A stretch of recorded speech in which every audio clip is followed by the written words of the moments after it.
Good morning, everyone. Lee Henson here, president and founder of Agile Dad. It's time for today's edition of the Daily Stand-Up. Without any further ado, let's get started.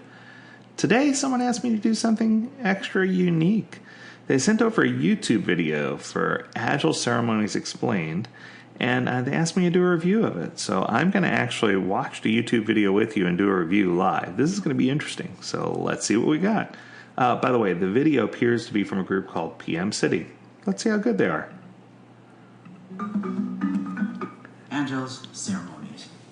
What I want to do is give you a quick overview of what the Agile ceremonies are, and I want to use a cooking example or like a restaurant, because I think this is going to be very simple and easy for you to digest. Get it? All right, so instead of using a more traditional software or other kind of project management world that you might live in, let's take things down a little bit simpler. Let's say, for instance, you have this restaurant that you own, and you are the ones that are needing to operate in an agile manner. Because I like the fact that he's pulling in a restaurant right away. I often use non-software comparisons when I do this, and I find that works really, really well. Let's see where he takes it. Instead of a very fixed menu, you actually have a very robust menu that is determined by a very small clientele of customers or in the business that we are going to be able to deliver to their needs. So we have a product owner, and the product owner is going to own a backlog.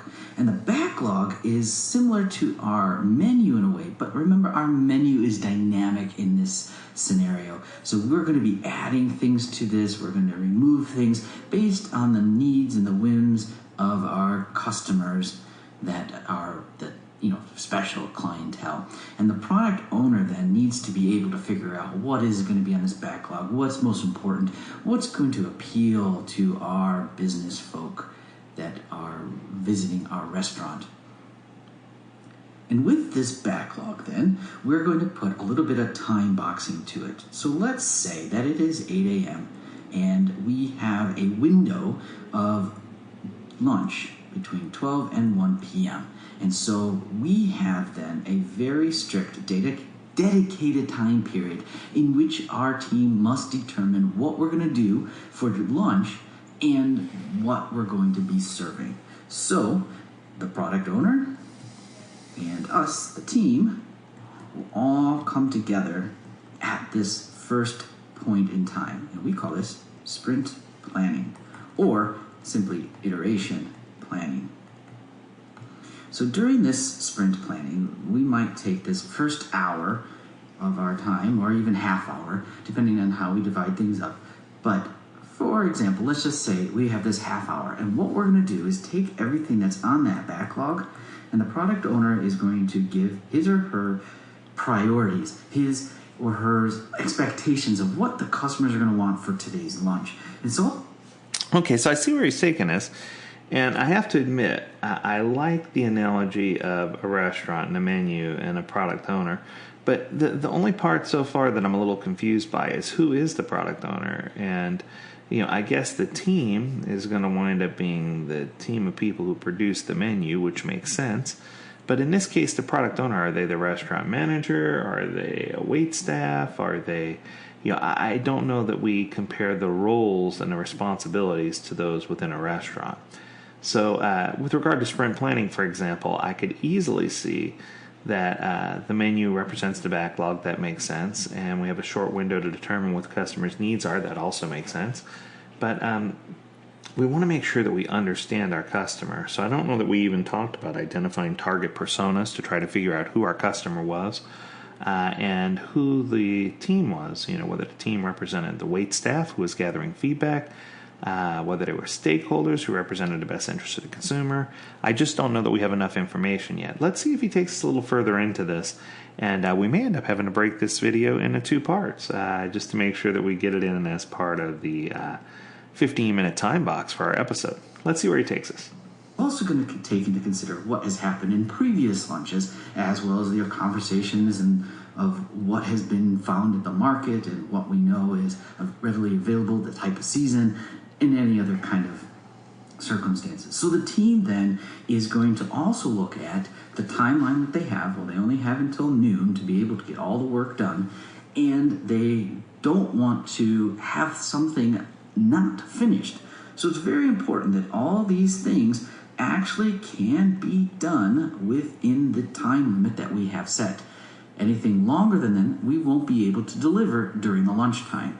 So we need to make sure that anything that us as a team, the chefs, are committing to can be in fact done in the time limit. And we're not trying to take on too much because our plates can only handle so much effort and food, and there's only a certain amount of resources, only a certain amount of time in our kitchen. Hence, we need to come to an agreement with our product owner of what is feasible and what can, in fact, be committed to. Because we are... Okay, so now we got an answer. So the team represents a team of chefs who are preparing the meals, but we're limiting WIP by talking about the plates and the amount of space we have on a plate. But he did refer to people as resources, which is a big no-no in my book. But overall, I kind of like where he's taking this. Let's continue. We're promising that when we get to that table and the food is being served, we are in fact serving everything that we had said we would do. And if not, well, we'll talk about that. We'll get the feedback. We'll learn from every time we are running our sprints. But we need to make sure that we're delivering something. And these stories of the food that we are wanting, these moments of delicacies, we want to be able to have within the time limits that we have set, and so that we can deliver on time. So sprint planning is that commitment. So with that plan in mind, us as a team then can go ahead and do it. The Scrum Master can be sort of one of those chefs that just make sure that everything is taken care of. Okay, so this is where it's a little bit of a hiccup. In this instance, he said the Scrum Master is one of the chefs who want to make sure that everything's taken care of. So in essence, he's saying the Scrum Master is also a team member. This is where I kind of draw the line and disagree. I feel like the Scrum Master needs to be a third-party advocate. The Scrum Master might be equivalent to a maitre d' in a restaurant. Someone who's a head waiter, head wait staff, or a maitre d'. Someone who's trying to make sure that all the needs are met. Someone who's making sure the wheels on the bus stay on the bus, and someone who's making sure that the dining service goes well. If you've ever watched any of the episodes that feature Gordon Ramsay, you'll notice that he takes control as the Scrum Master, but he still lets the teams execute. And it's interesting because the product owner is the person who owns the restaurant, but we want to make sure we have success on every level. So I think I'm going to let it go just a couple of minutes longer, then we'll break this down in a couple of episodes. Maybe as the team is working on the cooking, they can express some questions about, well, wait, do we want it spicy or extra spicy, or does it need to be more mild?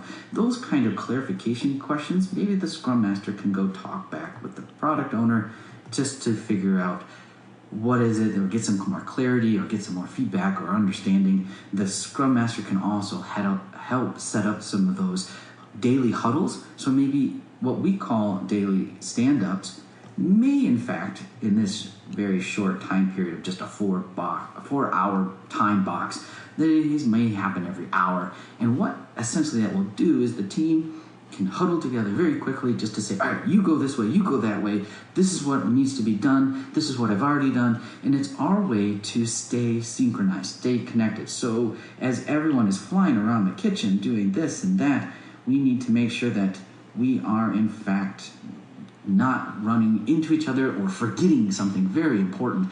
So as self-organizing teams, we need to stay well informed of what is going on, what still needs to be done, so that everything, in fact, needs to be there. Because... Okay, so I like that he took this down to the daily stand-up and talked about self-organized teams huddling and figuring out what they need to do. Honestly, to get a well-functioning kitchen, a well-run kitchen, having worked in with several of the cruise line industries, they have to have the most functional operation on the planet in order to deliver that many meals in that short amount of time in a regular dinner service with an army of people with proper coordination. And some of this requires some people who have very key skills in order to be able to pull it off, and other times you need people who are more generalists who can do whatever is asked of them in order to make sure things are well done. So I hope you enjoyed part one of this, and I hope that it added value. We, as always, encourage you to visit agiledad.com, where you can learn more about this topic or others. Until next time, we encourage you to stay healthy, stay well, and stay agile, my friends. Tune in for part 2 tomorrow. Talk to you soon.